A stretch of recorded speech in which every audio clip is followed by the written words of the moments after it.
समझे ना। ये Franklin D Roosevelt American president की पत्नी थी और काफ़ी समझदार मानी जाती थी। इनका एक बड़ा फेमस कोट था कि निम्न स्तर के जो चिंतक होते हैं, विचारक होते हैं, लो लेवल के थिंकर, व्यक्तियों का नाम ज़्यादा लेते हैं। मध्यम दर्जे के जो चिंतक विचारक होते हैं, घटनाओं का ब्यौरा, डिस्क्रिप्शन ज़्यादा देते हैं। और बड़े चिंतक जो हैं विचारों की बात ज़्यादा करते हैं, आइडिया की बात ज़्यादा करते हैं। इसको 3I से आप याद कर सकते हैं। 3I इंडिविजुअल, आप दिमाग में तो बैठ गया, इंसिडेंट या इंसिडेंस, और तीसरा आइडिया।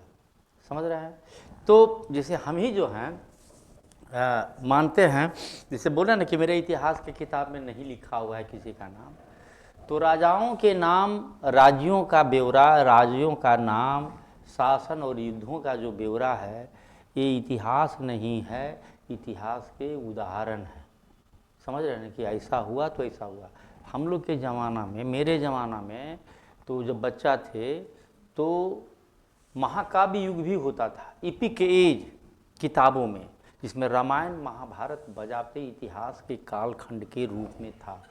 आज के किताबों में NCERT में देखेंगे कि रामायण और महाभारत सिर्फ लिटरेचर के रूप में उपलब्ध है, इतिहास के किताबों में किसी कालखंड के रूप में नहीं है। मतलब उसको इतिहासकारों ने इतिहास में जगह नहीं दिया है।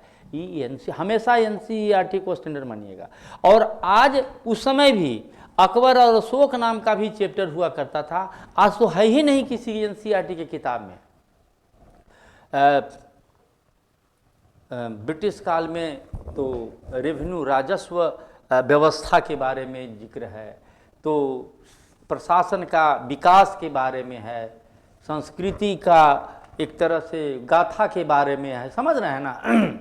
तो नाम किसी का देने से, अकबर का आपको लिखना है तो सामंतों का शब्द आप ज़्यादा उपयोग कीजिए। नाम एक विवादास्पद तरह का चीज़ होता है। अच्छा, एक चीज़ और आप जान लीजिए, निबंध लिखने वक्त ध्यान में रखना है, आप राजनेता नहीं हैं कि आपको वोट लेना है। आप भावनात्मक बातें राजनेताओं को करनी पड़ती है इसलिए कि उनको वोट लेना होता है। जानते वो भी हैं कि क्या रियलिटी है, लेकिन उनको भावनाओं में उड़ाना और बहाना होता है।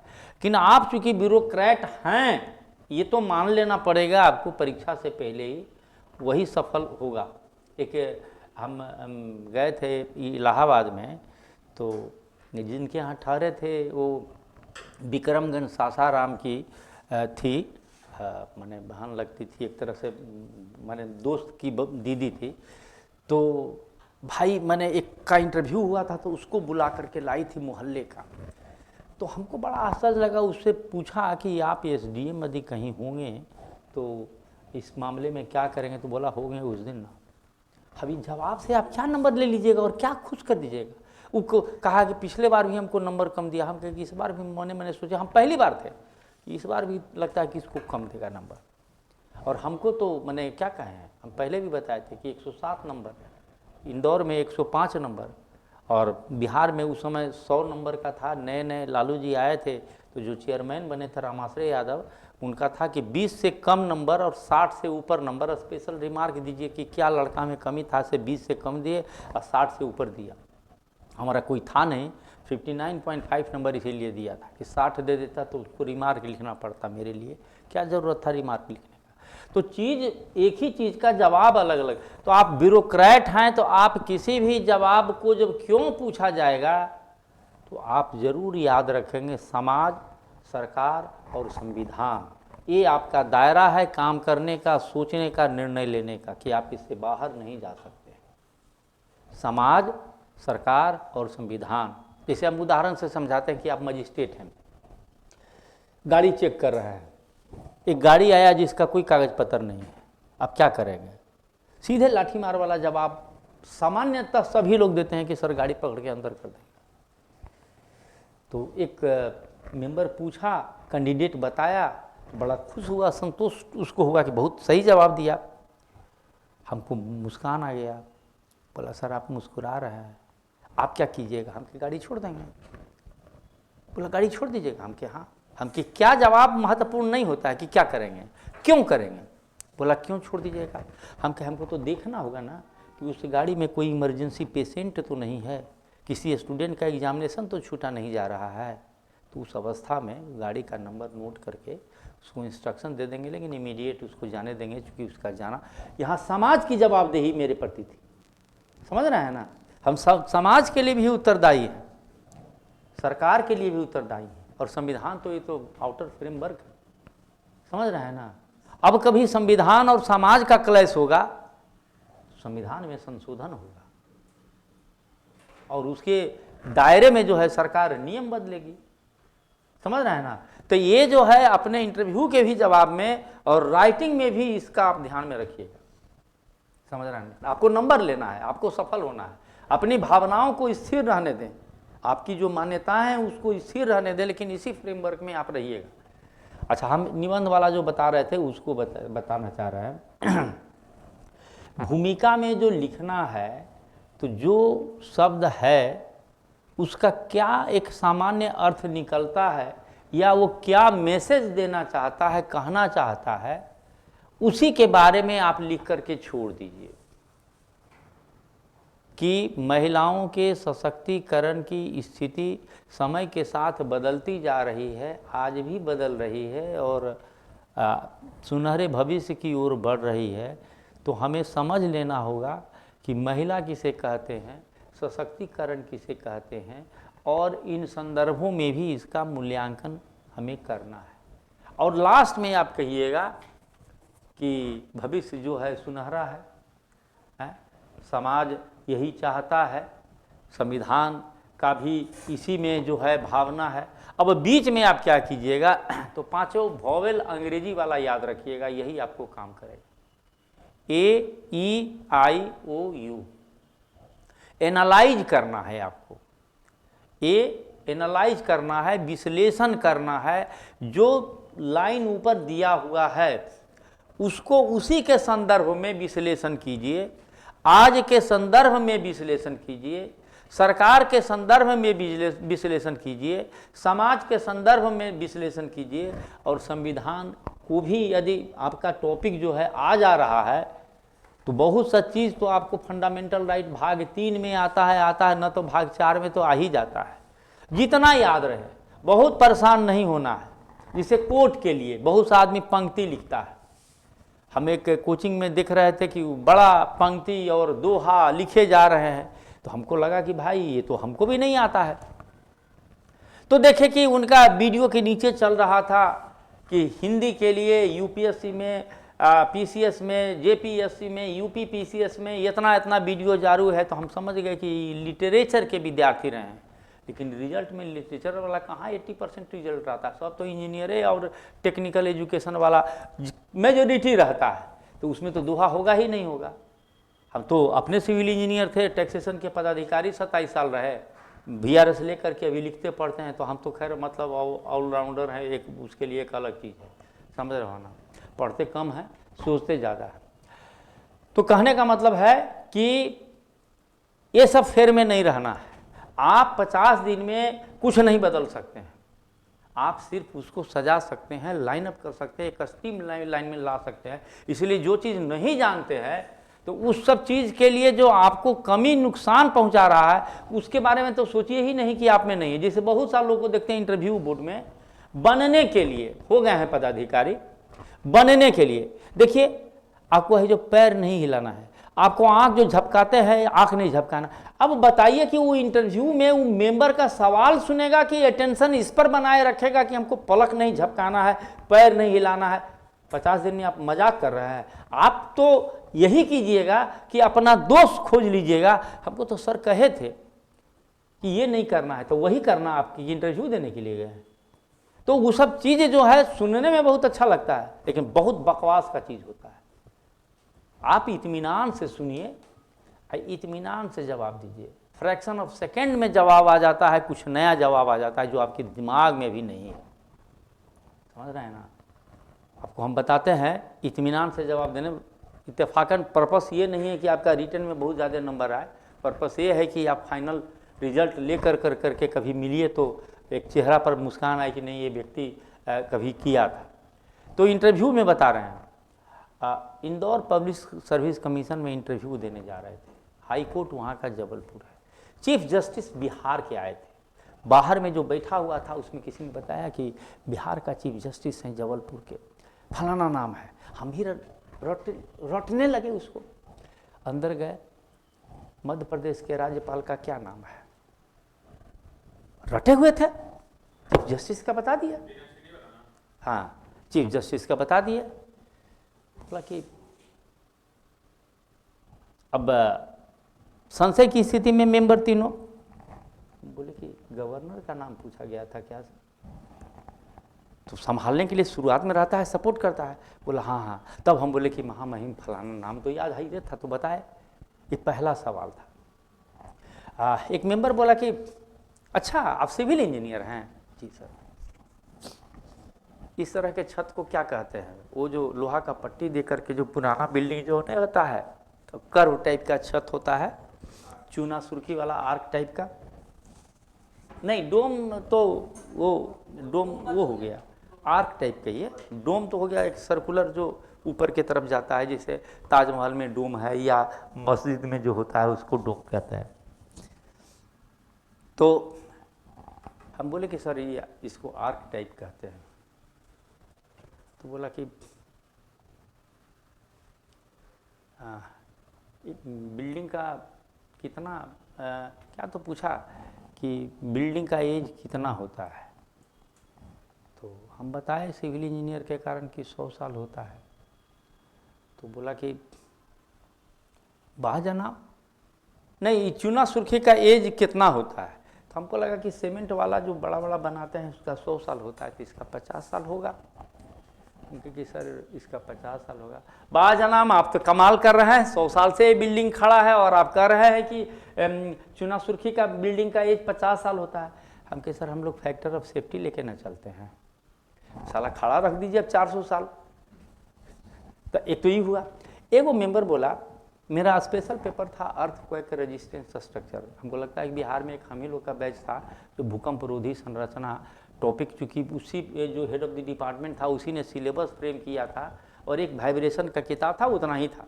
तो पेपर का स्पेशल पेपर का नाम में था अर्थक्वेक रेजिस्टेंस स्ट्रक्चर, जो मार्कशीट पर आप भूकंप रोधी संरचना के विशेषज्ञ हम के जी सर स्पेशल पेपर था। बोला एक मकान सर्कुलर होगा, एक स्क्वायर होगा, एक रेक्टेंगल होगा और एक हेक्सागोनल होगा, 6 साइड वाला। कौन मकान अर्थक्वेक रेजिस्टेंट ज़्यादा होता है? हमने कहा कि स्क्वायर। बोला क्यों? तो जवाब हम दिए कि सर्कमफेरेंस के तुलना में उसका एरिया मैक्सिमम होता है। और जवाब मेरा गलत था, जवाब होता है सर्कुलर। तो पूछा कि तो कहता है मेंबर सर्कुलर मकान नहीं होगा। अब देखिए हम बहुत इत्मीनान से बात कर रहे थे, बोला सर्कुलर मकान नहीं होगा। सारा दिमाग में हमको खटका कि गलत जवाब दे दिए। हम कि हाँ सर सर्कुलर मकान होगा, अभी तो आप बता रहे थे कि स्क्वायर मकान होता है। हम कहे सर सर्कुलर मकान हम लोग बनाते कहाँ हैं, इसीलिए 105 नंबर दिया, नहीं तो 30-35 कहता था कि रीजनलिज्म होता है इंदौर में और इलाहाबाद में, तो सैदपुर हॉस्टल तरफ इस बात का होता था कि उसको कैसे नंबर देता है। समझ रहे हैं ना, हमको नंबर नहीं आया तो लेवल चस्पा देना बहुत आसान होता है। यदि अपने में गलती कीजिएगा तो आप अपने को इम्प्रूव करने का कोशिश कीजिएगा, सुधारने का कोशिश कीजिएगा। तो AEI जो बता रहे थे, एनालाइज कीजिए किसी भी चीज़ को, देन ए के बाद इवैल्यूएट कीजिए, मूल्यांकन कीजिए कि आपने जिस संदर्भ में जो चीज़ को एनालाइज किया है उसको मूल्यांकन कीजिए। एक तो उसके संदर्भ में, वर्तमान के संदर्भ में, और बाकी जो तीनों है समाज, सरकार और संविधान के संदर्भ में आप मूल्यांकन कीजिए। AEI इंक्वायर कीजिए, क्वेश्चन खड़ा कीजिए। आपने जो एनालाइज किया है, आपने जो मूल्यांकन किया है, क्या वो एक जनरलाइज थ्योरी हो सकता है, एक जनरलाइज बात हो सकता है? तो आप उस पर सवाल खड़ा कीजिएगा तो आपको बहुत सा जवाब उसमें मिलेगा। कि यदि ये कुछ लोग इसका अर्थ ऐसे ले सकते हैं, लेकिन इससे ये अर्थ निकलता है, इसलिए इसमें जो है हम इस बात को लिख रहे हैं। अब ये सब कंटेंट जो आप बीच में लिखिएगा ना, एकदम मैथमेटिक्स की तरह आपका ऐसे सॉलिड होगा, कम शब्दों में आप जाइएगा। और जब ये तीनों जब कर लिए, एनालाइज कर लिए, इवेल्युएट कर लिए, इंक्वायर कर लिए, तो आप इसको, अब वो शब्द हमको प्रॉपर नहीं मिल रहा था, वो से ओपन किए, ओपन टू ऑल, मतलब आप एक उससे एक थ्योरी निकाल रहे हैं, एक जनरलाइजेशन कर रहे हैं, लेकिन वो ओपन याद रखने के लिए पांचों वोवेल, और बाद में यूनाइट कर दीजिए सबको। यही तो है इससे, इसी को कहते हैं क्रिटिकल थिंकिंग, जो आपको नई एजुकेशन पॉलिसी में भी एक शब्द है क्रिटिकल थिंकिंग, अंग्रेजी के ड्राफ्ट में, हिंदी के ड्राफ्ट में वो शब्द गायब है। उसको हम आलोचनात्मक चिंतन कहते हैं। तो मान लीजिए यदि जीएस में भी पूछा क्या होता है आलोचनात्मक चिंतन, तो आप इसी बात को आप वहाँ एलोबरेट करेंगे, और जहाँ भी आलोचनात्मक चिंतन की बात आती है इसी को बताइए। और यही है जो ऐसे लिखने का आपका वो एक टूल्स है, और आपका वो लिमिटेशन है कोई भी ऐसे को। तो 9 बजा है, 50 मिनट, 10 बजे तक ना है। और कल आप लोग रहिएगा, कल हम चाहते हैं ना कि हम फुल डे मैंने 2-3 बजे तक हम दे दें टाइम, जब कहिएगा, चूँकि हम रहेंगे यहीं खाजपुरा शिव मंदिर के पास, यहीं फ्लैट है तो यहीं रहेंगे, तो हमको आने में विलम्ब नहीं होगा। ये तो हमको वहाँ से विलम्ब है भाई, गांव से मोड़ तक आना, मोड़ के बाद ऑटो से, या ऑटो के बाद तो 50 मिनट खड़े रहे, तो कैसे तो वो कार वाला मिल गया, गांधी मैदान जा रहा था, जो यहाँ 50 को रुपया दे दिए, बोला कि पैसा आपके पैसा, आप इत्मीनान रहिए भाई, भाड़ा 36 रुपया है, आपको हम चाय पीने के लिए भी देंगे, 50 रुपया उसको दे दिए। लेकिन कल ये प्रॉब्लम नहीं होगा। और 2 को घर में कुछ फंक्शन वंक्शन है, 3 को जरा से जाएंगे बनारस, फिर उधर से 4 या 5 को लौटे में। तो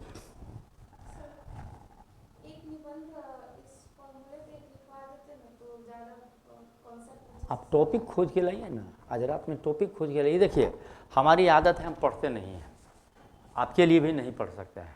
आप टॉपिक दीजिए ना, हम अभी बोलना शुरू करेंगे। हमारी एक ये आदत है स्टूडेंट के लिए भी, किसी के लिए भी, कि आप हमसे जब बात कीजिए तो मोबाइल को रिकॉर्डिंग में करके बात कीजिए, क्योंकि एक ही सवाल आप 5 बार पूछिएगा, हम 5 अलग अलग जवाब देंगे, क्योंकि मैं रटता नहीं हूँ। आपको बातचीत से भी लगा होगा कि हम बड़ा कंसेप्ट पकड़ते हैं, समझ रहे हैं ना। अब कंसेप्ट को कैसे समझाना है, इसलिए हमारा जो बात होता है ना, सामने वाले को भी नया लगता है। हमारी पहली किताब बुद्धिज्म पर थी, और वैशाली जाने का मौका मिला है। सारे बुद्धिस्ट मोनेस्ट्री वाले हमको जानते हैं, बहुत से नाम से जानते हैं, कुछ एक जो है जो सबसे पुराना है 28 साल से 30 साल से, थाईलैंड का, वो हमको पर्सनली जानता है। वो भी चुप रहेगा इसलिए कि वो तो किताब में जितना पढ़ा है उतना ही न जानता है। हम बुद्धिज्म को क्वांटम फिजिक्स से समझाने लगते हैं। कहे नहीं कि मार्केटिंग मैनेजमेंट का ग्रैंडफादर, वो कहाँ कौन किताब में पढ़ेगा, वो तो किसी किताब में लिखा ही हुआ नहीं है। इसलिए एक ही चीज़ को आप जय बार पूछिएगा, तय बार है जो हम नया बताएंगे। तो रिकॉर्डिंग में कर करके आपको जब भी, तो आप लिख करके लाइए, कल टॉपिक एक लिखा जाए, समझा ना। टॉपिक है कि लड़कियां बंदिशों के तथा लड़के अपेक्षा के बोझ तले दबे हुए होते हैं। अच्छा, अब देखिए, लड़कियां बंदिश के तले, ठीक है, और लड़के अपेक्षा के तले होते हैं। तो इसमें भी आ जाता है समाज और हमारी संस्कृति, समझ रहे हैं ना। ये हम लोगों की मानसिकता है कि बच्चे का टैलेंट नहीं देखते हैं और हम उस पर थोपे जा रहे हैं। हमारे अरिया में फारबिसगंज में ट्रेजरी अफसर थे, तो एक स्टाफ था, तो रात में उसकी गाड़ी, तो उसकी माँ, उसका जो बच्चा था वो देवघर के स्कूल में पढ़ रहा था। तुम टॉप नहीं करोगे तो हम मर जाएंगे, ये उसके में हम डांटे उसको। अरे टॉप तो एक ही व्यक्ति करेगा, फर्स्ट क्लास भी नहीं कह रहा था, टॉप कर रहा था। तो इस तरह का जो अशिक्षित आदमी की जो मानसिकता और संस्कृति है, तो ये जो सुसाइड जो करता है पढ़ने में, उसको इंजीनियर बनना नहीं है, और आप दाबे हुए हैं, और वो नाम नहीं लिखाएगा, और उसको ऐसा प्रेस्टीज इशू बनाए हुए हैं, घर में इस तरह से चर्चा किए हुए हैं कि उसका बेटा ये इंजीनियर और ये पैकेज पर है, मानो कि वो आदमी बना है और ये कोई किसी काम का नहीं है। तो अपेक्षा तो पैदा हम करते हैं, हमारा समाज करता है, और उसका जो माध्यम होता है हमारी संस्कृति करती है। समझ रहे हो ना। और लड़कियां बंदिश, जो वो जो जेंडर डिस्क्रिमिनेशन जो है, हम तो बताए ना कि आप स्त्री और पुरुष को एक यूनिट के रूप में आप मानिए। अभी हम देख रहे थे, एक लेख लिखे थे हम पति पत्नी के संबंधों पर, तो देख रहे थे कि बड़ा फिगर भागा हुआ है, तो देखिए कि नहीं वो रेगुलरली लोग पढ़ रहा है उसको, समझ रहे हैं ना। तो उसमें जो है हम यही बात को समझाए हैं कि यदि आज आदमी अमर है हजारों वर्षों से, लाखों वर्षों से, इसीलिए कि संबंध है, समझ रहे हो ना। पति पत्नी, आज हम भी हैं तो पति पत्नी के रूप में दो व्यक्तियों का संबंध था, इसके कारण आज हैं। तो हम जो है शरीर का तो अमरता नहीं पाते हैं, लेकिन वो दो धारा का तो अमरता इसी से आता है। इस रूप से समझाते हुए उसमें बात समझाए हैं, और उसके बाद साइकोलॉजी बताए हैं कि महिलाएं किस तरह से सोचती हैं और पुरुष किस तरह से सोचता है।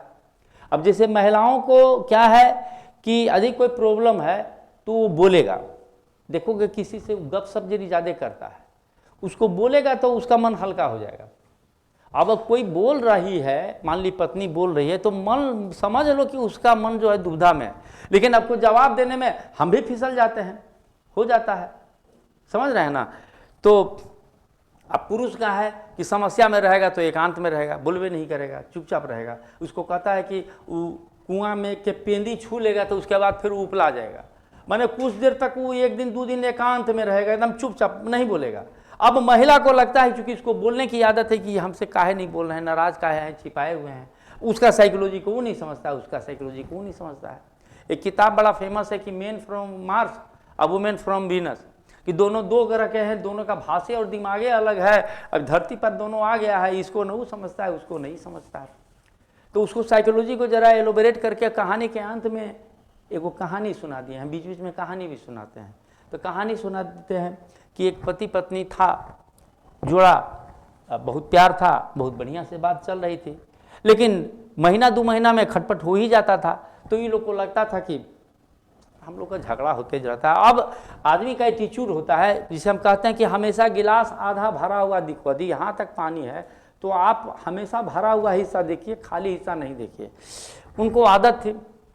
एगो पहुंचा हुआ फकीर आया हुआ था शहर में, मजमा लगा हुआ था, तरह तरह के लोग जा रहे थे समाधान के लिए। ये लोग भी हुआ कि चलो भाई उनके पास पहुँचे, भाई समाधान तो बता ही देंगे, दुनिया तमाम का पहुँचा, इसका भी पारी आया, बात सुना, समझा, जवाब दिया, कहा कि ये चीज़ हमको मालूम रहता कि पति पत्नी का मधुर संबंध कैसे बनता है, तो फकीर हम काला होते, इसीलिए हम कहे कि आप लोग फकीर बनने का कोशिश नहीं कीजिए, समझ रहे हैं ना। ये चलता रहेगा, ऐसा ही होता है। तो ये जो है, जो बंदिश जो आप कह रहे हैं, तो बंदिश भी है, तो वही जेंडर डिस्क्रिमिनेशन है। अब इसी में कल्चर और समाज जाएगा। अब हुआ क्या है कि प्राचीन काल में तो दोनों यूनिट के रूप में था। सामंतवादी जो मानसिकता है, ये हमारे समाज में ही नहीं, हमारे सोच में भी, हमारी संस्कृति में भी घुसा हुआ है, समझ रहे हैं ना। और ये जन्म आधारित जो संस्कृति थी कि कौन आदमी क्या करेगा, ये मध्यकालीन संस्कृति है, सामंतवादी संस्कृति है, जो भारत में अभी भी माने प्रच्छन्न रूप में, किसी न किसी रूप में हमारी महान विरासत, महान संस्कृति के नाम पर ढोया जा रहा है। जबकि यूरोप में 16वीं शताब्दी 17वीं शताब्दी में जो पुनर्जागरण हो रहा था, शब्द है पुनर्जागरण। कौन चीज का जागरण? प्राचीन काल में जागरण था, तर्क ढंग से सोचता था, बौद्धिक विकास उसी समय हुआ था, समझ रहे हो ना, उसी समय हुआ था। और सामंत काल में जो समाप्त हुआ, तो जो 16वीं 17वीं शताब्दी में यूरोप में जो हुआ, जिस समय चर्च का था कि बेश्या को चर्च बॉन्ड बेचता था कि दिन भर तुम पाप करो, शाम में हमारा बॉन्ड खरीद लोगे तो तुमको पाप से मुक्ति हो जाएगा। तो अब उसके कारण नहीं, आर्थिक शक्तियों के कारण जो है चर्च सिमट कर करके इटली के रोम साम्राज्य जो था, रोम वेटिकन सिटी को कभी मैप पर देखे हो? 108 एकड़ का जमीन है रोम शहर के बीच में, एक अलग देश है, समझ रहे हो ना, वहाँ तक सिमट गया। ये आर्थिक शक्तियों ने सिमटा दिया। आज जो कहते हो यूरोप में, अमेरिका में जितने धार्मिक स्थल हैं, चर्च, मेंटेनेंस का पैसा नहीं जुटता है, उसमें सोशल और कल्चरल कार्यक्रम चलाए जाते हैं कि भाई लोग आए यहाँ, इसको पर्पसफुल समझें और कुछ डोनेट करें। ये तो मीडिया वाला जो है, सोशल मीडिया वाला चलाने के लिए दिखा देता है कि वहाँ ये धर्म है, वो धर्म है। वो सब कुछ नहीं, वहाँ बुद्धि का धर्म है, समझ रहे हैं ना, वो मानवता का धर्म है, इस तरह का नहीं है। तो ये जो कल्चरल, जो ये सामंतवादी जो कल्चर जो भारत में अभी भी जो चला आ रहा है, जिस नाम से सांस्कृतिक विरासत और ये हो, हमसे तो खैर कोई नहीं उसमें टकराएगा, ये सब सारा मध्यकाल का खेल है। तो यही एक्सपेक्टेशन को अब लोग समझता नहीं है। हमसे एक आदमी पूछा कि कुंभ में स्नान करने गए थे, तो पहले समझ में आया कि हम क्या बोलें भाई। हम कहा हाँ, डोनाल्ड ट्रंप जब स्नान कर रहे थे उस समय हम भी ना साथ में थे। कल पेपर में आया कि मोहन भागवत नहीं गए हैं, तो भारत में तो हम ये भी कर सकते हैं कि नहीं मोहन भागवत जी के साथ हम भी स्नान किए थे। बोलेगा कि वो स्नान नहीं किए थे, तो हम कहें उनको जब स्नान करने की ज़रूरत नहीं थी, तो भाई तो हमको क्या ज़रूरत है कि उस भीड़ भाड़ में हम जाएं, समझ रहे हैं ना। तो कहने का मतलब है कि ये संस्कृति के नाम पर, संस्कृति आप समझिएगा तभी कहिएगा। तो महिलाओं का जो बंदिश है, तो पहला तो ये जो लाइन जो आप दिए कि बंदिश है और अपेक्षा जो है, आप इसी का अर्थ जो है, अब देखिए 750 से 800 शब्द लिखता है ना, 750 शब्द यदि माने तो 100 शब्द यदि ऊपर देते हैं और 100 शब्द नीचे देते हैं तो आपको 550 शब्द बचता है। 150 शब्द ऊपर और 150 नीचे देते हैं तो 300 निकल जाता है, तो 450 शब्द आपका बचता है। तो 450 में आप 4 पैराग्राफ दीजिएगा, 5 पैराग्राफ दीजिएगा। और बहुत सा चीज़ जो है ना, आप जैसे क्वेश्चन जो मिला तो 5 मिनट तो आपको दस्तखत उसखत भरने उड़ने में समय चला गया। उसके बाद आप जो ग्रुप जो चूज कर रहे हैं लिखने के लिए, तो 4 में तो जो अमिताभ बच्चन वाला जो ऑप्शन है, 2 को तो आउटराइटली रिजेक्ट कर दीजिएगा, देखिए करके कि 2 न लिखेंगे। 2 में संशय रहेगा, ये भी जान रहे हैं, ये भी जान रहे हैं। लिखने से पहले अच्छा है कि आप 5 मिनट ठहर करके ज़रा गंभीरता से समझ लें कि इस पर हम क्या कर पाएंगे, और उस पर भी ज़रा सा 5 मिनट में गंभीरता से देख लें कि क्या कर पाएंगे। और जिस पर कर पाएंगे, अब उसी पर जब लिखना शुरू कीजिएगा तो आपको आना शुरू होगा, समझ रहे हैं ना। हमारी स्थिति ये है कि निबंध में जो दिमाग में आया और लिखना शुरू किए, खाली समय है तब तो हम लिख देंगे एकदम यूनिक ढंग से। चूँकि हम जो भी किताब लिखे हैं और जो भी ब्लॉग लिखते हैं, हम किताब से नहीं लिखते हैं, सब हमारे दिमाग में आता है। तो आप भी जिसे एजुकेशन का है, जो 2 मेथड होता है, एक जो जनरल मेथड होता है, एक देने वाला होता है, एक पाने वाला होता है। आप स्टूडेंट हैं इंडिया में, उसको विद्यार्थी कहेंगे और इसको गुरुजी कहेंगे। तो गुरुजी कोई व्यक्ति हो सकता है, कोई टेक्स्ट बुक हो सकता है, ऑडियो हो सकता है, वीडियो हो सकता है। ये शिक्षा का सामान्य तरीका है। लेकिन जब पाने वाला और देने वाला एक ही व्यक्ति होता है, इसको कहता है इंट्यूशन, इसी से आता है अंतर्ज्ञान, जिसको आभास कहता है, जिसमें हम 3 व्यक्ति को रखते हैं। बीइंग एन इंडियन पहले बुद्ध को रखते हैं कि इनको ज्ञान की प्राप्ति हुई थी, इनका शिक्षक भी यही थे, और 2 व्यक्ति और एक इस आधुनिक काल में अल्बर्ट आइंस्टीन कहते हैं, जो पिछली शताब्दी का महान व्यक्ति था, और इस शताब्दी का स्टीफन हॉकिंस को कहते हैं कि ये बहुत बड़ा आध्यात्मिक व्यक्ति था। अब आध्यात्मिक शब्द आपसे पूछें तो आप बता तो दीजिएगा लंबे शब्दों में, एक लाइन में नहीं बताइएगा कि अध्यात्म होता क्या है। अध्यात्म, आत्म, सेल्फ, जिसको चेतना कह सकते हैं, कॉन्शसनेस कह सकते हैं।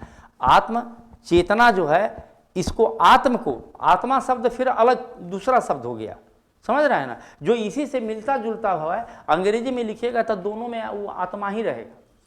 यदि उसको बढ़िया से लिखिएगा तो ए पर आप इस तरह से साइड को दे सकते हैं, लेकिन आत्म में आपको नहीं देना पड़ेगा, सूर्य में आप दीजिएगा तो भले। तो आत्म जो होता है, जो चेतना को जब इन्फिनाइट इंटेलिजेंस, अनंत प्रज्ञा से जब जोड़ देते हैं, इसको अध्यात्म कहते हैं, समझ रहे हैं ना। ये डिफिनीशन और कहीं हम नहीं पढ़े हैं, क्योंकि इस डिफिनीशन को हमने गढ़ा है। अब कुछ कहता है आत्म, आत्म पर अधिपत्य जमा लेना, उसको कहता है। तो ये भी वही बात है। तो जब आप सोचने लगिएगा, जब दोनों आप एक हो जाइएगा, तो आपका इंट्यूशन जगेगा और आप ऊपर से आपको आने लगेगा, समझ रहे हैं ना। इसीलिए कहता है कि कोई दरवाज़ा खटखटाए, खोलने से पहले अनुमान लगाइए कौन हो सकता है, इंट्यूशन डेवलप करना। तो लिखने लगिएगा ना तो आपका कलम जो है पहले खाका बना लीजिए कि हमको क्या क्या चीज़ इसमें देना है, और उसके बाद आपको वो फ्लो में बनते चला जाएगा। और उसी को जब शुरू में एनालाइज नहीं कर लेता है तो क्या होता है कि किसी भी पेज में, जैसे एक लड़का था, देखिए नाम भुला रहे हैं, सदीसोपुर से आता है, तो उसका एक पेज से ऊपर खाली इतिहास पर चला गया, जबकि टॉपिक का हाँ महिला सशक्तिकरण वाला था, कोई मतलब ही नहीं है। वारेन हेस्टिंग से लेकर करके ले, ठीक है तुम हिस्ट्री के स्टूडेंट हो, लेकिन तुमको तो ये तो देखना होगा ना भाई कि रिलेवेंट क्या है। तो लिखाने के लिए तो वहाँ हम तो यही कहेंगे। अब जिसमें आप फिर से दोहराते हैं इसको कि लड़कियाँ बंदिश अपेक्षा से दबे होते हैं, माने इसी से प्रताड़ित होते हैं। तो पहला तो एक इसमें मीनिंग हम निकालेंगे कि ये भारत की वास्तविक स्थिति है कि लड़कियों पर जो है लैंगिक विभेद किया जा रहा है, और इसका जो है बहुत अतिक्रमण है। पहले तो और ज़्यादा था, अब शिक्षा के प्रसार के साथ, शिक्षा की गुणवत्ता के साथ इसमें कुछ कमी आई है, और लड़कों से काफ़ी उम्मीद किया जाता है कि ये बने वो बने, जो कई समाचार पत्रों में भी जो आते हैं, तो ये बहुत गलत ट्रेंड है। अब मान लीजिए कि अब यहाँ पर इतना पर 100 शब्द आप ला करके इसको छोड़ दिए, अब फिर जो है अब यहाँ जो लड़कियों पर जो बंदिश लगाया जाता है, तो लड़कियाँ तो वैसे यौन रूप से पुरुष से भिन्न होते हैं, जिसके लिए हमें यौन विभेद का क्या कहता है शब्दावली का उपयोग करना चाहिए, लेकिन हम अपने समाज और संस्कृति के आधार पर इसमें जो है उनके मूल्य और प्रतिमानों में एक अलग तरह से उसकी व्याख्या करते हैं और खड़ा करते हैं कि इनको ये नहीं करना चाहिए, ये करना चाहिए, जिसे समाजशास्त्रियों ने लैंगिक विभेद शब्द का उपयोग किया है। ब्रैकेट में आप जेंडर डिस्क्रिमिनेशन कर सकते हैं। अब इसका फिर मूल्यांकन करना शुरू कीजिए कि कितना उचित है नहीं। पहले तो एक विश्लेषण किया, समझ रहे हैं, तो विश्लेषण मान लीजिए कि इस पैराग्राफ में किए, तो फिर इसका मूल्यांकन करना शुरू कीजिए कि कितना उचित है, नहीं है, हाँ है। आधा जो है आबादी का जो रिसोर्स, जो संसाधन है, वो है जो ऐसे ही है जो बर्बाद हो जा रहा है, उसको प्रॉपर यूज नहीं हो पा रहा है। भारत का आदि पिछड़ापन का एक कारण ये भी है कि 75 करोड़ आबादी, मतलब आप समझिए कि यूरोप की समस्त आबादी के बराबर की उत्पादकता को जो है आप सिर्फ कल्चरल और सामाजिक बाधा से बाधित किए हुए हैं। अब हूबहू लाइन में तो लिखने के लिए लिखने लगेंगे ना तो आएगा, लेकिन अब हूबहू अब लोग जो लिखाते हैं तो हमको यही लगता है ना कि वो लोग तैयार करके आते हैं, वो लिख करके आते हैं कि हमको क्लास में लिखाना है, और उस तरह का परीक्षा हॉल में नहीं लिखा पाता है, क्योंकि हम कितना को देखें कि इतना लिखा बोले जा रहा है कि उसको सबको यदि लिखोगे तो वो जो है 700 नहीं 1700 शब्द में भी समाप्त नहीं होगा, समझ रहे हो ना। लेकिन जो लिखा रहा था तो हमको ये लगा कि वो जरूर पहले से लिखा है, और तब यहाँ पर चूँकि दोहा पंक्ति ये लिखो, तो उसके लिए हमको समय लगाना पड़ेगा, लिखना पड़ेगा, और वो कोई किसी काम का नहीं होगा, इसीलिए काम करें। तो इससे बेहतर है, हम पिछली बार भी बोले थे इन तीनों को भी कि अगली बार आइएगा तो कोई भी अपने मन से टॉपिक आप लिख लीजिएगा। आपको लिखने में 1 घंटा लगेगा, 1.5 घंटा लगेगा, हमको देखने में 2 मिनट से ज़्यादा नहीं लगेगा, क्योंकि हम तो वही एग्जामिनर की तरह देखेंगे ना।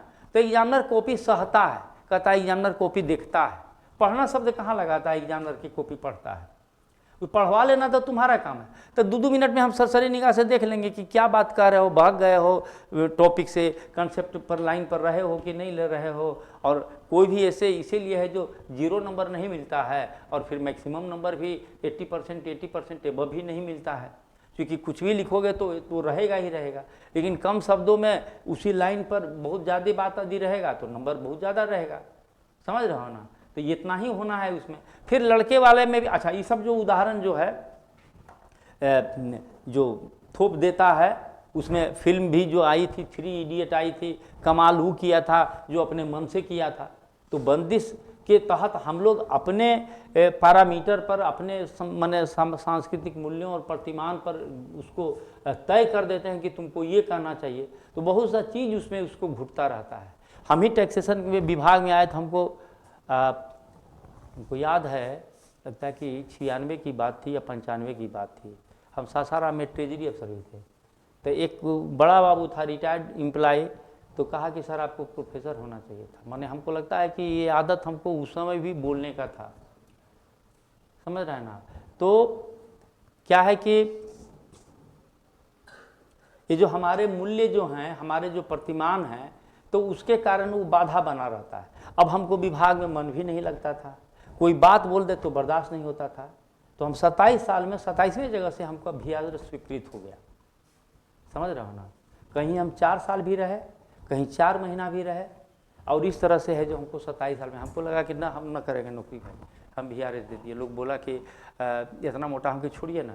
लेकिन अब जो मेरी स्थिति है, चूँकि नेट नहीं, हम नहीं दिखा पा रहा है, हमको एक बनारस में एगो साइकोलॉजी के HOD थे, उन्होंने कहा आप VRS ले लिए है ना, इसीलिए आप बचे उम्र में जो लिखना शुरू किए हैं, इसीलिए अब वही आप इतना क्रिएटिव हो गए, समझ रहे हो ना।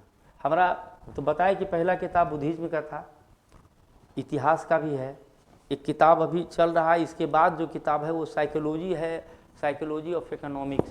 ये हम पहले एक साइकोलॉजी ऑफ डेवलपमेंट किए थे, लेकिन नहीं, साइकोलॉजी ऑफ डेवलपमेंट रखे हैं। तो उस किताब में हम शुरू किए हैं यही कि डेवलपमेंट होता क्या है। कुछ मित्र लोग हमसे डिस्कशन करने लगे, चूँकि इकोनॉमिक्स और स्टैटिस्टिक्स वाले वित्त सेवा में, हम कहे यार कुछ चुप रहो। जिस समय हम लोग नौकरी में आए थे, उसके बाद नोबेल पुरस्कार मिला है अमर्त्य सेन को, और अमर्त्य सेन का जो डेवलपमेंट का कंसेप्ट है, इस पर जो है UNDP HDI इंडेक्स बनाया है, और UNDP के 16 अब 17 शायद है सस्टेनेबल गोल्स में उसको शामिल है, और कैपेबिलिटी अप्रोच को लेकर के चला है डेवलपमेंट। तो हम कहे कि हम शुरू ही वहाँ से किए हैं, तो उसके पहले वाला काहे के लिए तुम बता रहे हो, तो सब बेमतलब का चीज़ है। तो हमने डेवलपमेंट का कंसेप्ट, अमर्त्य सेन के कंसेप्ट, जिसमें डेवलपमेंट एज फ्रीडम उसकी बुक थी, और कंसेप्ट भी यही था कि डेवलपमेंट एज फ्रीडम, डेवलपमेंट उसी को कहते हैं कि तुम स्वतंत्र हो अपने निर्णय लेने के लिए, जितना तुमको ज़्यादा स्वतंत्र है उतना ज़्यादा विकसित है। वैसे तो बिहार सरकार में सीमेंट के ग्रोथ को डेवलपमेंट माना जाता है, तो इनको ग्रोथ भी पता नहीं है और डेवलपमेंट भी पता नहीं है, समझ रहे हो ना। ग्रोथ हो गया इंक्रीमेंट, यूनिडायमेंशनल आप कह सकते हैं, यूनिडायमेंशनल कह सकते हैं, लेकिन डेवलपमेंट तो मल्टी डायमेंशनल है। क्या है? कैपेबिलिटी है, कैपेबिलिटी अप्रोच है, मतलब कैपेबिलिटी बनना चाहिए। इंफ्रास्ट्रक्चर उसी का पार्ट है, कैपेबिलिटी का है, लेकिन कंसेप्ट क्लियर रहेगा तब डायरेक्शन क्लियर रहेगा, समझ रहे हैं ना। तो डेवलपमेंट को हमने वहाँ उसी रूप में लिया कि अमर्त्य सेन क्या कहता है और उसमें कमी क्या रह गया, अदरवाइज हमको फिर से किताब लिखने की क्या जरूरत थी। हमारा ये मानना है कि उनका अप्रोच पूर्णतः यदि व्यवहारिक होता सही है, लेकिन व्यवहारिक नहीं है, इसीलिए आज दुनिया की बड़ी आबादी 500 करोड़ से ज़्यादा आबादी जो है आज भी जो है विकास के लिए तरस रहा है। तो उस कंपोनेंट को हम एनालाइज करने लगे। तो चूँकि पढ़ते कम हम सोचते ज़्यादा है, समझ, और लिखने लगेंगे ना तो डायरेक्शन हमको तय करना पड़ेगा। अरे तो एक शब्द में आया तो आप उधर चले गए। अब डेवलपमेंट जो है ये रिलेशनशिप में बदलाव है। कैसा बदलाव? तो आप कहिएगा कि पॉजिटिव बदलाव, आप कंस्ट्रक्टिव बदलाव कह सकते हैं, समझ रहे हैं ना। अभी जो सामाजिक संबंधों में जो है, अब हमारे माननीय मुख्यमंत्री 20 साल से ऊपर है, क्या सामाजिक बदलाव में बदलाव आया है बिहार में? कुछ नहीं। आप एक गांव में एक रोड नहीं था, आप 14 गो रोड दे दिए, इसको डेवलपमेंट कहते हैं? ठेकेदार के ग्रोथ को और सीमेंट के खपत के ग्रोथ को आप डेवलपमेंट कहते हैं? ये तो अर्थशास्त्री नहीं बताते हैं। आप SDI इंडेक्स भी देखिए, 3 कंपोनेंट है, एजुकेशन है, हेल्थ है और इनकम है ना। इनकम के लिए सरकार क्या करती है? अभी सब आप मूल्यांकन में दे सकते हैं। क्या करती है? ये स्कीम, ये गरीब हैं, वो वंचित हैं, वो महिला हैं, ये है, इनके लिए एक योजना, एक इनके लिए 2000 इधर से, 3000 उधर से, 5000 उधर से। गांव में तो 8000 में महीना में तो परिवार चल जाता है। और ये आप इनकम बढ़ा करके आप डेवलपमेंट का इंडेक्स बढ़ा रहे हैं। कैपेबिलिटी अप्रोच कहाँ है? कई गो है जो अपने से कमाने वाला, सक्षम वाला हुआ है, सोशल रिलेशनशिप में है, जो कल्चरल रिलेशनशिप में क्या बदलाव आया है, इसी को हम पहला जो लेख लिखे थे, द ड्रामा ऑफ डेवलपमेंट। हालांकि बिहार मेरा टारगेट नहीं रहता है, हम किसी कंट्री को टारगेट करके नहीं लिखते हैं, किसी व्यक्ति को हम लिखते हैं तो एकदम यूनिवर्सलिटी में लिखते हैं कि आप उंगली नहीं उठा सके, उदाहरण में भले दे देंगे, लेकिन ये मेरी अदा है, समझे ना। कभी तुम लोग यदि मौका मिले थोड़ा सा चाय पी लेते हैं। निरंजन 2020 में हम मेरा रिटायरमेंट हुआ था और ब्लॉग भी एक पदाधिकारी जूनियर बनाया था, तो निरंजन NIRANJAN 2020.blogspot, गूगल का जो ब्लॉग है blogspot.com, 274 आर्टिकल हमको लगता है कि रात में हो गया है। तो dot blog BLOG blog spot SPOT spot.com। हाँ, अब रात में हम लिखे हैं जो लेख सामाजिक और सांस्कृतिक विकास, उसमें 10 गो कंसेप्ट को हम सब समझाने का कोशिश किए हैं। हम जब डालते हैं ना, बिना सर्कुलेट किए हुए 3-4 आदमी तुरंत पढ़ लेता है। हमको लगता है कि ये दिल्ली का कोई स्टूडेंट है जो लोग तुरंत पढ़ता है कंसेप्ट के लिए। जैसे इसमें परिवर्तन, रूपांतरण, अभी जो रात में लिखे हैं, प्रक्रिया, हाँ प्रक्रिया, क्रिया विधि, समझ रहे हैं ना, उद्विकास, विकास, वृद्धि। अब इसको एक जगह है जो एक लाइन 2-2 लाइन में कंसेप्ट को समझाए हैं, तब कहे हैं कि भाई आप इस कंसेप्ट को समझिएगा तब ना समझिएगा। अब सामाजिक उद्विकास, हम कहें कि सामाजिक आपको पता नहीं है कि फॉर्मेशन कब हुआ, तो कौची गाथा बताया जा रहा है कि 10,000 साल और 50,000 साल पहले। हम कहें कि जो बात कहता है कि आदमी यहाँ से आया, उसको इवोल्यूशन का समझ नहीं है। होमो सेपियंस आज से 70,000 80,000 साल पहले बोत्सवाना के मैदान में अफ्रीका में वहाँ से पैदा हुआ है। आपको डिफरेंस है तो एंथ्रोपोलॉजिस्टों से जाके बहस कीजिए कि आप गलत हैं। वहाँ से हुआ है तो आप कड़ी समझाइएगा ना आज तक का कि कैसे आया, तो ये एनए से आया, ये एनए से आया। आपको ग्रेविटेशनल लेंसिंग अब समझ नहीं है। उस समय भारत की आबादी 5,000 साल पहले 10 लाख आबादी था सिंधु घाटी सभ्यता का, और दुनिया का आबादी है जो सब कंटिनेंट मिला करके संख्या विद का था कि 50 लाख। तो 50 लाख में 20 लाख 30 लाख आदमी जो एक एरिया में रहेगा तो एक जगह से न उठ के आया था, संपर्क न रहेगा। ये भाषवा में जो तुम खोज रहे हो सिमिलरिटी यहाँ वहाँ में, अरे एक के माई बाप का तो सब पैदाइश था, तो सिमिलरिटी कौन चीज खोज रहे हो। ज्योग्राफिकल एडोप्टेशन जो है जीवित रहने का, कहीं कोई धूप में रह रहा है, कोई इसमें रह रहा है, कोई ठंडा वाला में, तो एक जनरेशन में तो रंग साफ हो जाता है। गांव का है जो आदमी आता है शहर में उसमें, और जिसमें है जो 5,000 साल का है जो देखोगे तो अंतर नहीं पड़ेगा। तो सब विद्या बांट रहे हैं, आदमी को डिवीजन करने के लिए सब बुद्धि लगा रहे हैं कि इसमें ये है, इसमें ये समानता है, इसमें ये असमानता है, सब बकवास है। हम तो खुलेआम अपने विमर्श में कहते हैं कि यदि आप इतिहास और संस्कृति के रीडर हैं, प्रोफेसर हैं, डीन हैं, तो आप कोई भी सवाल खड़ा कीजिए, हम आपको जवाब देंगे। लेकिन यदि सहायक प्राध्यापक हैं, असिस्टेंट प्रोफेसर हैं, लेक्चरर हैं, तो मैं माफ़ी चाहता हूं इसलिए कि नए नए लड़के PhD करके और JRF करके जो घुस जाते हैं तो उनका दिमाग 7वां आसमान में रहता है। तो हम ज़मीन वाला आदमी ज़मीन पर न बात करेंगे, न मानने के लिए तैयार होंगे, न समझने के लिए तैयार होंगे। समझ रहे हो ना, यही स्थिति है। जरा सा पी लेते हैं बाबू।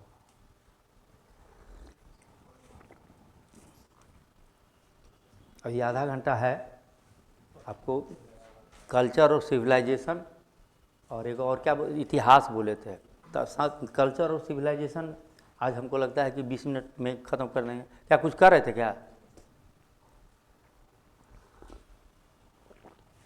नहीं, हमको कुछ कुछ कोचिंग इंस्टीट्यूट से डर भी लगता है। एक जगह वो हवाई जहाज़ वाला बता रहे थे पर्यावरण में, तो उसमें से आधे लड़के निकल के चले गए और कोचिंग वाला बोला कि सर आपकी बात को वो लोग बेकार मान रहे थे। वो अंग्रेजी का प्रोफेसर था, सेक्शन अफसर था उस समय, अभी अवर सचिव है सचिवालय में। तो क्लास में उसको जब मालूम हुआ तो बड़ी डांटा, कहा तुम लोग अपना लेवले नहीं लाते हो तो तैयारी कुछ के लिए कर रहे हो। तो सब पीटी उटी वाला में था, तो इसीलिए हम पीटी वाला क्लास के लिए गसते नहीं हैं। यहाँ एक बार हम गए तो खाली पढ़ने के लिए बताए, 10 गो सवाल पूछे, 9 गो गलत दिया सब जवाब।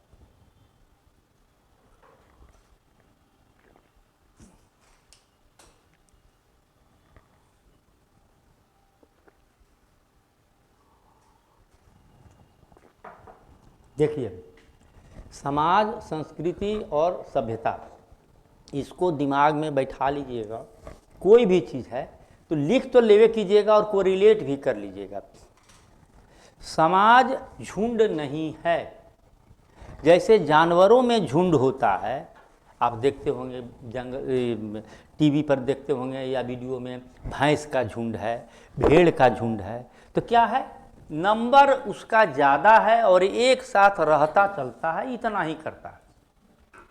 आदमी में समाज है तो कैसे है, उसमें जो भेड़ है चाहे गाय है, वो बच्चा देगा और वो बच्चा जब बड़ा होगा तो उसको ये नहीं पता है, मेरा मानना है, कि कौन माता है और कौन पिता है और कौन भाई है। ये जो चीज़ जो है, यही है जो समाज का निर्माण करता है। अदरवाइज ये आदमियों का झुंड होता उसी तरह से जैसे जानवरों का भी झुंड होता है।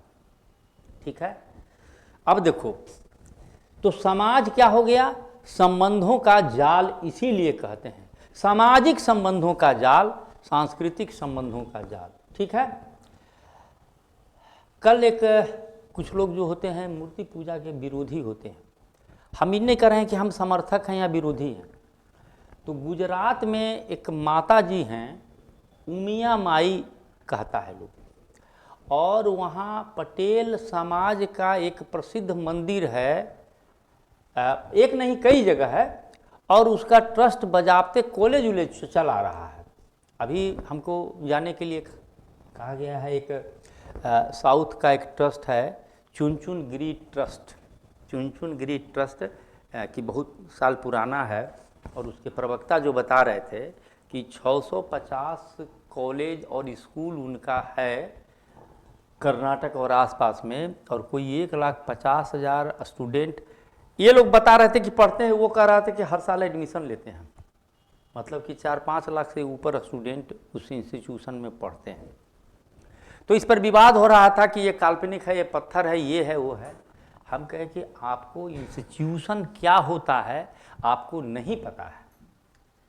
अब शब्द हम बोले संस्था, शब्द लंबा है इंस्टीट्यूशन, और एक शब्द हो गया इंस्टीट्यूट। इंस्टीट्यूट का हिंदी लंबा हो गया, आप क्रॉस में इसमें समझिएगा। इंस्टीट्यूट का हिंदी संस्थान हो गया। ये प्रेरणा एक संस्थान है, और संस्था, विवाह एक संस्था है, परिवार एक संस्था है, राज्य एक संस्था है। समझ गए?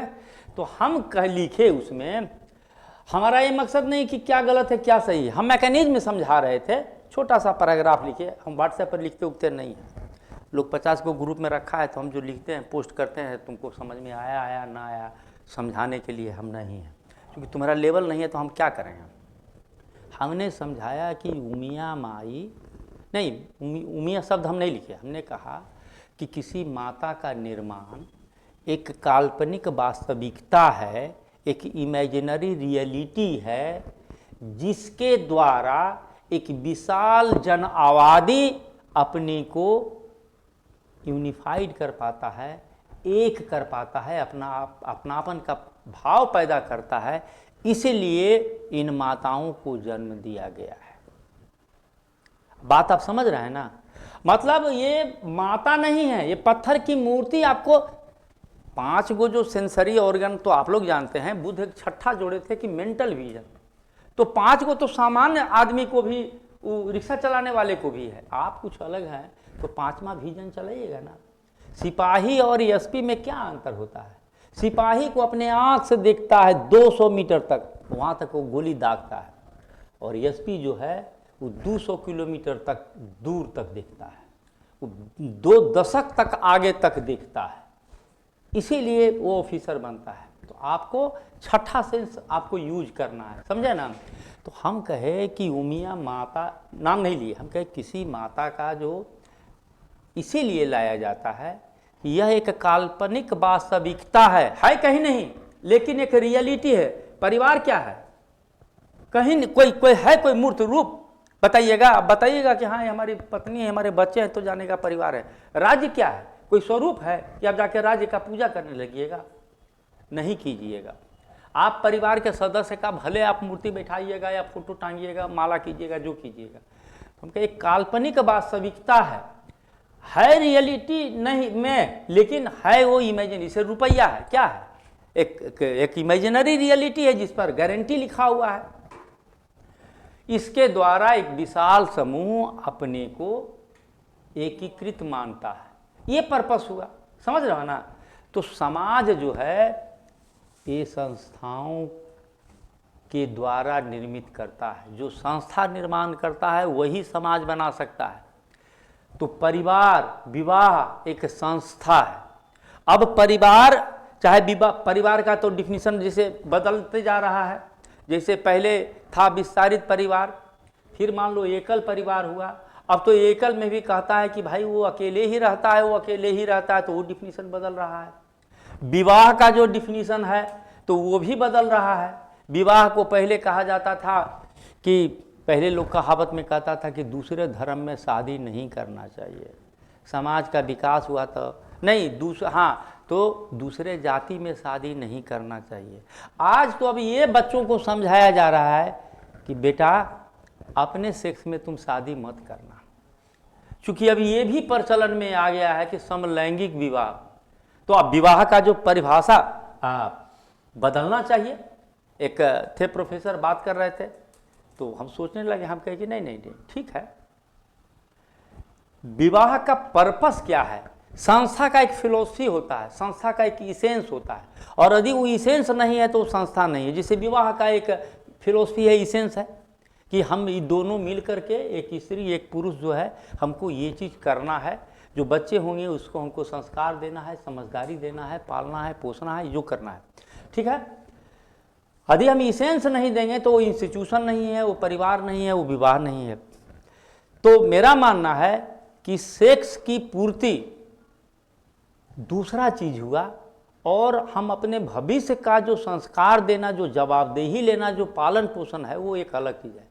तो नेचर ने जो डिवीजन किया है एक यूनिटी का दो पार्ट के लिए, अब चना को भी फोड़ दीजिए, उसमें भी दो दाना निकलेगा, मूंग को भी फोड़ दीजिए, दो दाना मिलेगा। किसी में भी आप देखिएगा, यदि वो दाना एक सेब भी है तो आप सिमेट्री में देखिएगा।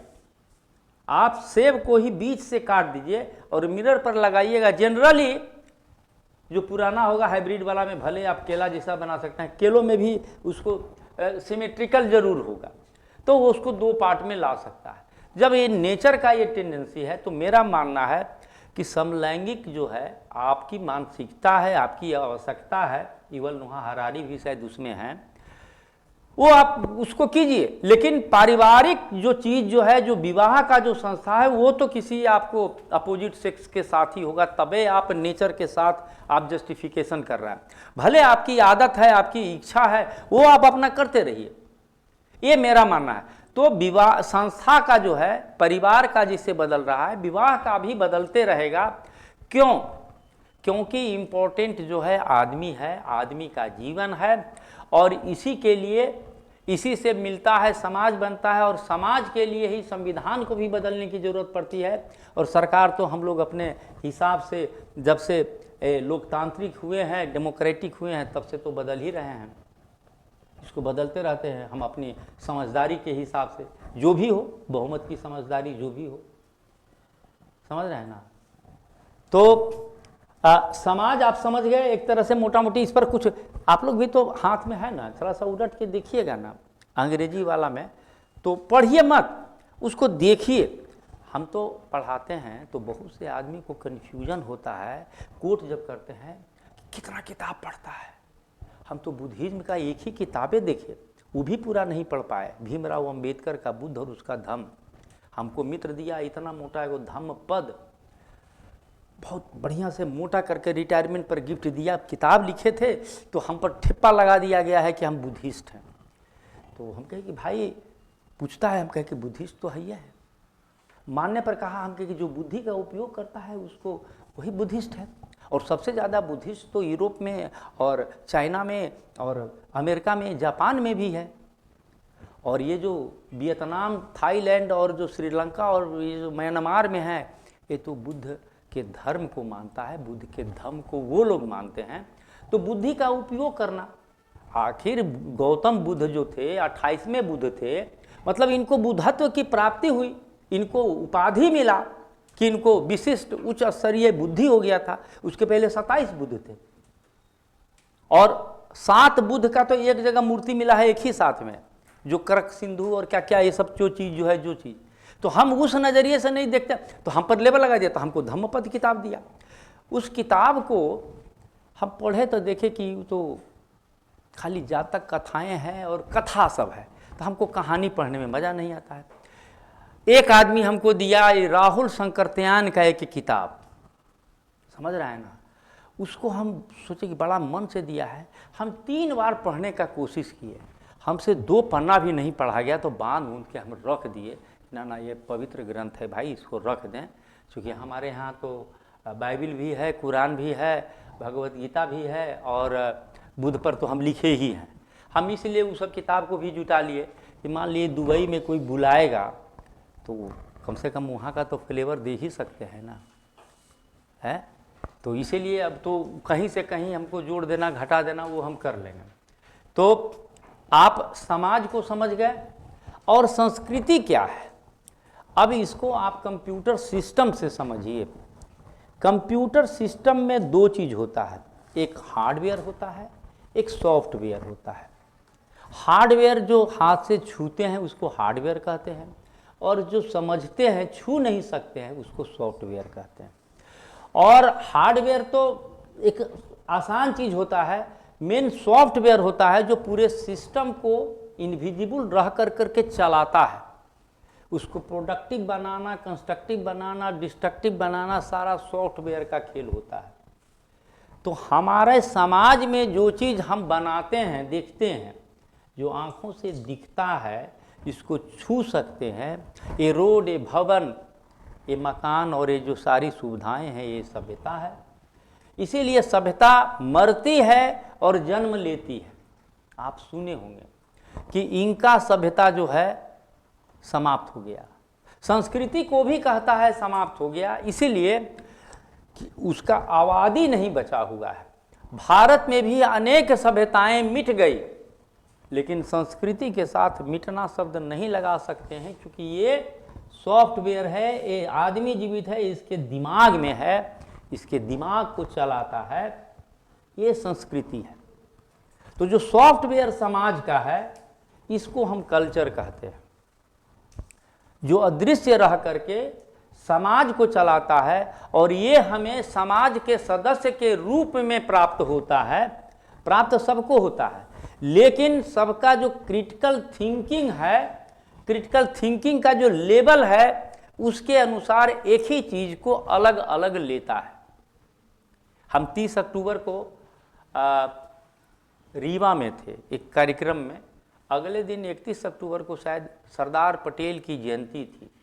जो ग्रुप था सरदार पटेल की जयंती, स्थानीय सांसद, विधायक और कुछ IAS UAS भी जो थे, कुछ पूर्व थे, वो लोग भी सब जुटे हुए थे। तो हम केसरिया ड्रेस में रहते हैं जनरली, वही बनारस जा रहे हैं लाने के लिए। तो ऊपर कुर्ता और नीचे लुंगी और गमछा रहता है। पैजामा का बात हुआ था, लेकिन जो पदाधिकारी जो फ़ोन किए थे, इन्होंने ही कहा कि आप कम से कम पैन इंडिया का दिखिए, नीचे लुंगी रखिए, साउथ इंडिया भी आप में दिखे और नॉर्थ इंडिया भी दिखे। तो कुछ लोग यहाँ भी बोला कि गेरुआ वस्त्र पहने हैं। हम कहे कि ये फुल केसरिया है, सैफरन कलर, नेशनल फ्लैग का ऊपर का कलर, ये आग का कलर है, अलग दिखता है और गंदगी को जला करके नष्ट कर देता है। हम कहे कि नज़रिया बदलिए, चीज़ वही है। हम उस खाके में नहीं बन सकते हैं जो आपका स्टीरियोटाइप्ड खाका है, समझ रहे हैं ना। तो संस्कृति जो है,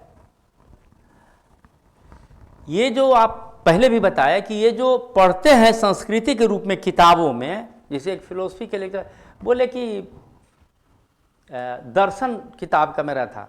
बोले हम तो दर्शन पढ़ाते हैं, एचओडी थे पटना यूनिवर्सिटी में। हमको लगा कि इनका घमंड बोल रहा है, किताब पढ़े नहीं हैं और ये जो है समझ रहे हैं कि सब चीज़ जानते हैं।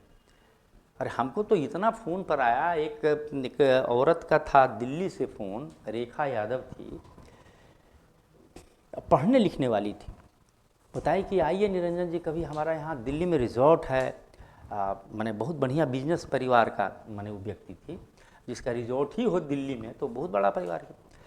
कहा कि निरंजन जी हम तो जानते थे कि बुद्ध महान है, लेकिन आज तक समझ नहीं पाए थे कि बुद्ध महान क्यों है। पहली बार आपको किताब पढ़ करके लगा कि बुद्ध कैसे महान है।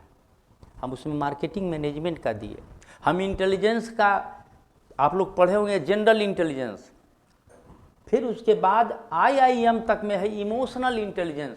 डैनियल गोलमैन की किताब इमोशनल इंटेलिजेंस था, इतने तक सीमित है।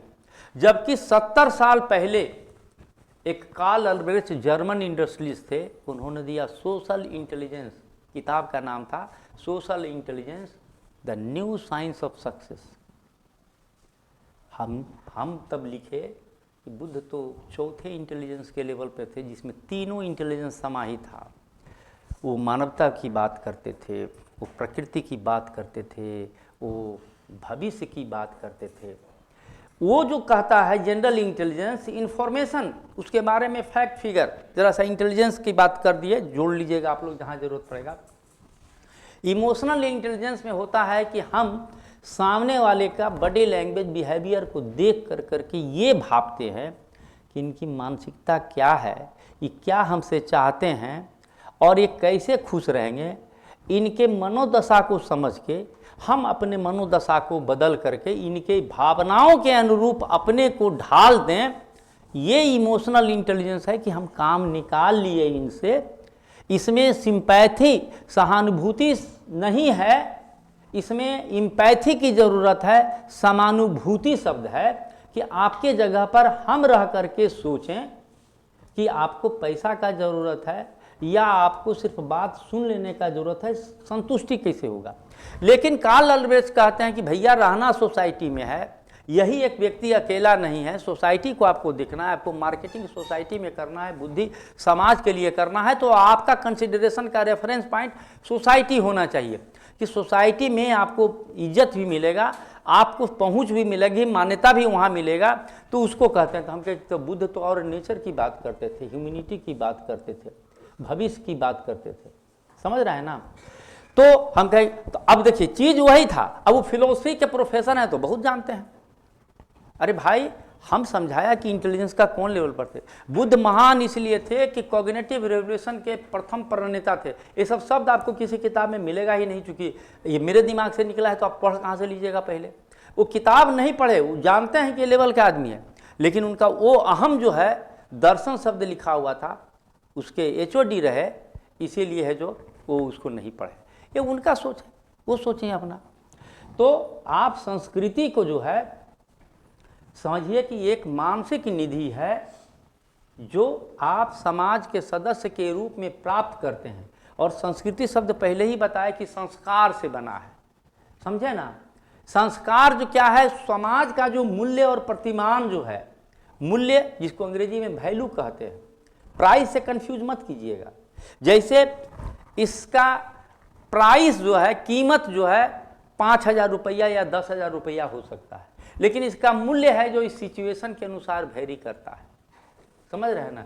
मूल्य अधिक हो सकता है, कम हो सकता है, ये इमरजेंसी में क्या देगा और कब क्या देगा। तो मूल्य जो है समाज में जिसे मूल्य स्थापित है कि बुजुर्गों को आदर करना चाहिए, ये मूल्य है, बुजुर्गों को आदर करना चाहिए, ये समाज का मूल्य है। आपसे उम्मीद है कि आप उसको आदर देंगे, लेकिन प्रतिमान जो है उस मूल्य को किस रूप में आप इम्प्लीमेंट करते हैं। हम ऐसे करते हैं, हाथ जोड़ कर करके झुक जाते हैं, ये है जो रिस्पेक्ट दे रहे हैं, कुछ पैर छू करके करते हैं, समझ रहे हैं ना। मिथिला में एक जगह जो है 20 साल पहले की बात बता रहे हैं, 2002 के लगभग, ज़्यादा हो गया।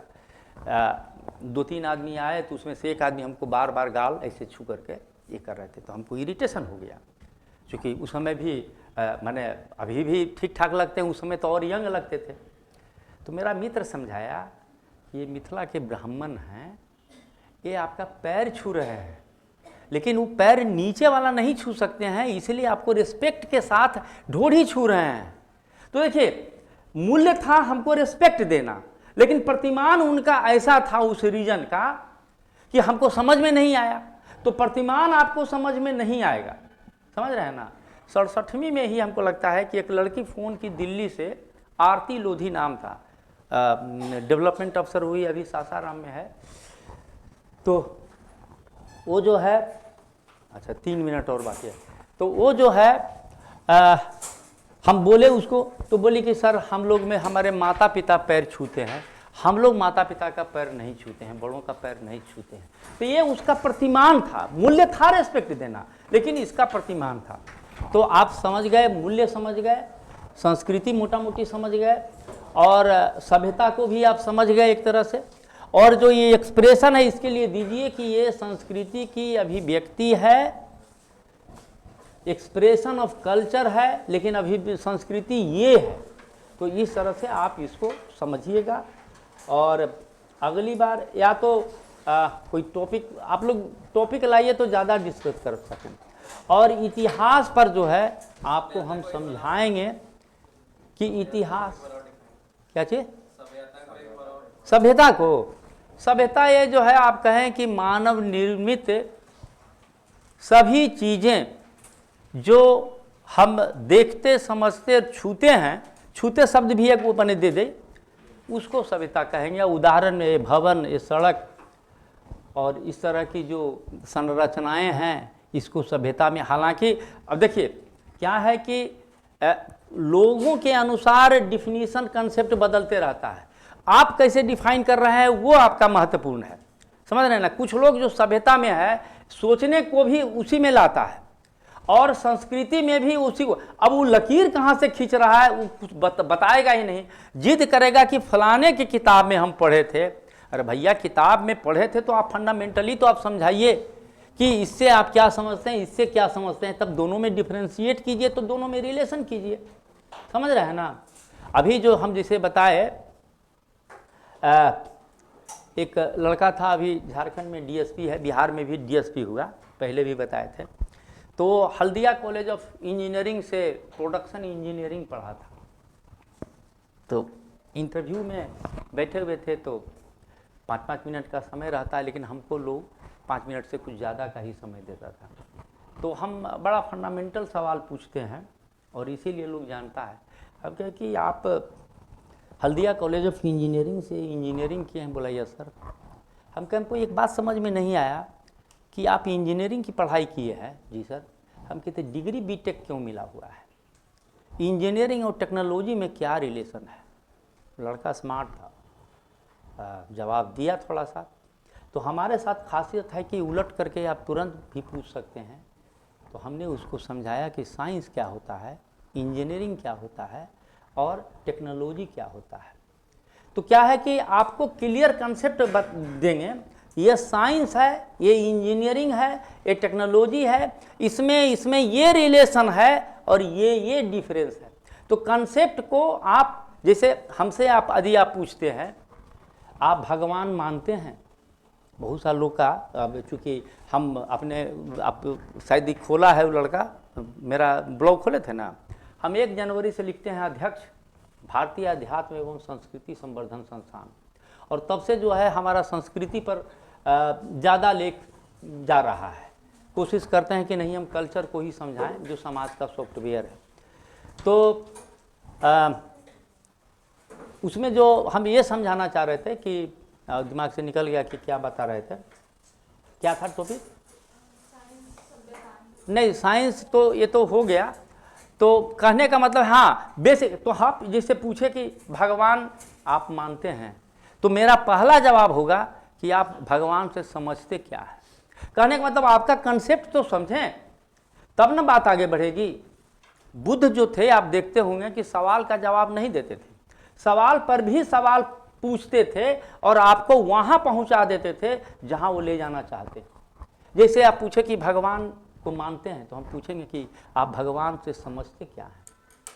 अब जैसे किसी ने कहा कि जिसने अपने ईर्ष्या राग को, माने जो ईर्ष्या है, किसी से जलन है या राग मतलब अटैचमेंट है, उसको भग्न कर दिया, नष्ट कर दिया, उसको भगवान कहते हैं। तो जब आप दूसरे डायरेक्शन में चला जाएगा, और जब आप भगवान को ईश्वर का पर्यायवाची जब आप मान लीजिएगा, तब फिर वो डायरेक्शन दूसरे तरफ चला जाएगा। तो ठीक है, टाइम खत्म हो गया है, कल हम लोग मिलते हैं। कम से कम